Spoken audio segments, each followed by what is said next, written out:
നമുക്ക് കണ്ണൂർ വിമൻസ് കോളേജിലേക്ക് ഒന്ന് പോകണം. അവിടെ അർജുൻ കല്യാട് ചേരുന്നുണ്ട്. അർജുൻ, എന്താണ് വിമൻസ് കോളേജിലെ കാഴ്ച? കുട്ടികളെല്ലാം ചില്ലാണ്, പൊളിയാണെന്ന് നമുക്ക് ആവർത്തിച്ച് പറയേണ്ട ഒരു ആവശ്യം ഇപ്പോൾ ഉണ്ട് അല്ലേ? അങ്ങനെ ഒരു കാലത്താണ് നമ്മൾ നിൽക്കുന്നത്.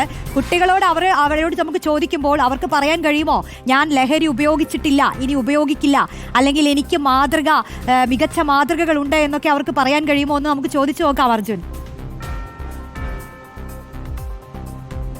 തീർച്ചയായിട്ടും റോഷ്നി സൂചിപ്പിച്ചതുപോലെ തന്നെ ഞാനിപ്പോൾ കണ്ണൂർ കൃഷ്ണമേനോൻ സ്മാരക വനിതാ കോളേജാണുള്ളത്. കണ്ണൂരിലെ ഒരു പ്രധാനപ്പെട്ട ഒരു ക്യാമ്പസാണ് വനിതാ കോളേജ്.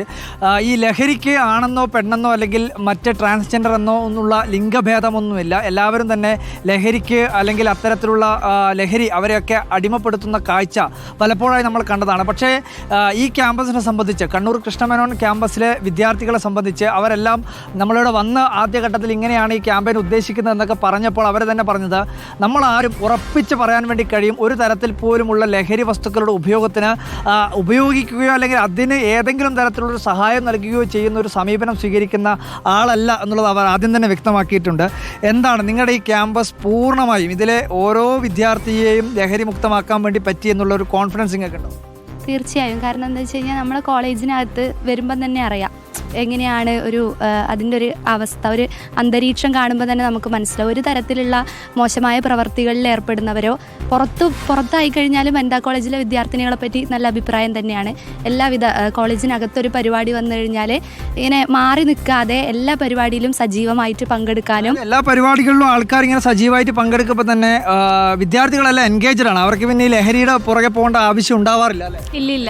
ലൈബ്രറി ആയാലും അല്ലെങ്കിൽ ഏതെങ്കിലും കലോത്സവ പരിപാടികളായാലും NSS ആയാലും NCC ആയാലും മറ്റ് സംഘടനകളൊക്കെ ആയാലും അങ്ങനെ അതിൻ്റെ പുറകെ എൻഗേജഡ് ആകുമ്പോൾ പിന്നെ ലഹരിക്ക് പിന്നെ പുറകെ പോകേണ്ട ആവശ്യമില്ല.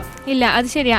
നമ്മളിവിടെ NSS ഉണ്ട്, അതുപോലെ തന്നെ രാഷ്ട്രീയ സംഘടനകൾ, ബാക്കി വലിയ ലൈബ്രറി ഉണ്ട്. അപ്പോൾ എല്ലാവരും നമ്മൾ കോളേജിലെ കുട്ടികളെല്ലാവരും പരമാവധി എല്ലാ സംഘടനയിലും ഇപ്പം NSSലും അതുപോലെ രാഷ്ട്രീയ സംഘടനയിലെല്ലാം എൻഗേജ്ഡ് ആയതുകൊണ്ട് നമുക്ക് അങ്ങനെ ഒരു കാര്യത്തിലേക്ക് പോകേണ്ട ആവശ്യം ഇതുവരെ വന്നിട്ടില്ല. എന്തായാലും ഈ ലഹരി എന്ന് പറയുമ്പോൾ സാധാരണ അതിൽ മദ്യമോ അല്ലെങ്കിൽ പുകവലി അതിന് മറ്റേതെങ്കിലും തരത്തിൽ ലഹരി ഉപയോഗിക്കുന്നോ അല്ലെങ്കിൽ ആരെങ്കിലും ഈ പരിസരത്തൊക്കെ വരുന്നൊക്കെ എന്തെങ്കിലും ശ്രദ്ധയിലൊക്കെ പെട്ടിട്ടുണ്ടോ? ഇല്ല.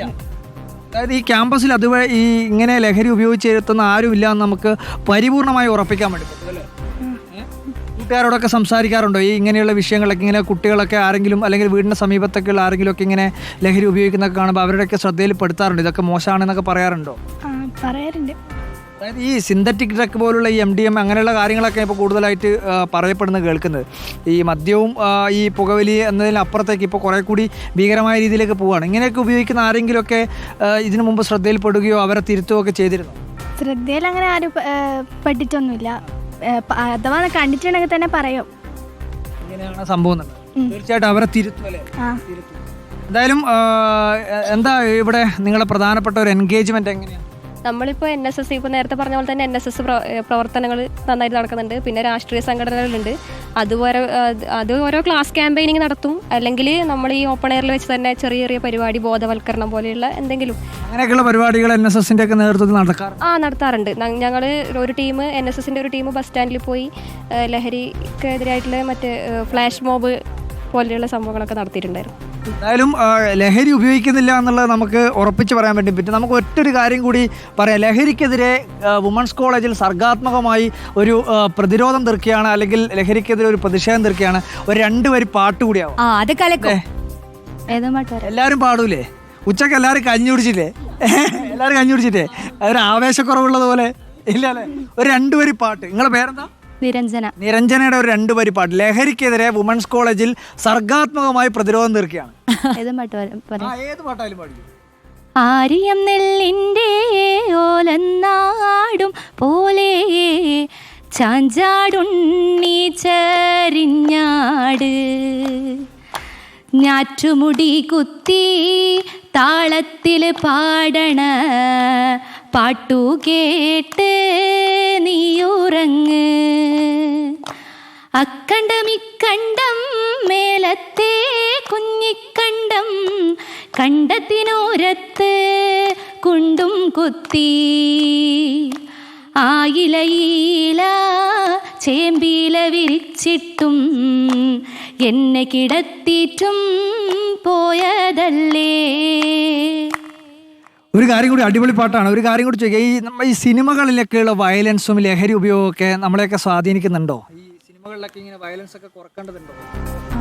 എനിക്ക് അങ്ങനെ തോന്നിയിട്ടുണ്ട്. ഇപ്പോൾ നമ്മളിപ്പോൾ കുറേ ഇപ്പം അടുത്തടുത്തായിട്ട് കുറേ ന്യൂസ് കേട്ടു, വിദ്യാർത്ഥിനെ കുത്തിക്കൊന്നു, അതുപോലത്തെ ന്യൂസ് എല്ലാം കേട്ടില്ലേ.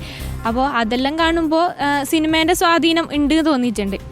ലഹരി ഉപയോഗങ്ങളിലും അങ്ങനെയുള്ള, കാരണം എല്ലാ സിനിമകളിലും ഇരിക്കുന്നു, MDMA ഉപയോഗിക്കുന്നു, മദ്യപിക്കുന്നു, അടിക്കുന്നു, പിടിക്കുന്നു, ആളെ കൊല്ലുന്നു. സിനിമകളുടെ സ്വാധീനമൊക്കെ ഉണ്ടാവാം അല്ലേ? ഉണ്ടാവാം, സാധ്യതയുണ്ട്. എന്തായാലും ഈ പറഞ്ഞതുപോലെ തന്നെ വലിയ സർഗാത്മകമായിട്ടുള്ള പ്രതിരോധങ്ങളാണ്. വുമൻസ് കോളേജിൽ നിന്നാണ് അർജുൻ കല്യാട് ചേർന്നത്. എന്തായാലും അവിടുത്തെ കുട്ടികൾ പറയുന്നത് ഞങ്ങൾ ആരും ലഹരി ഉപയോഗിക്കില്ല, ഇനി ഉപയോഗിക്കാൻ പോകുന്നില്ല, ഉപയോഗിക്കുന്നവരുണ്ടെങ്കിൽ തടയുമെന്നാണ് പറയുന്നത്.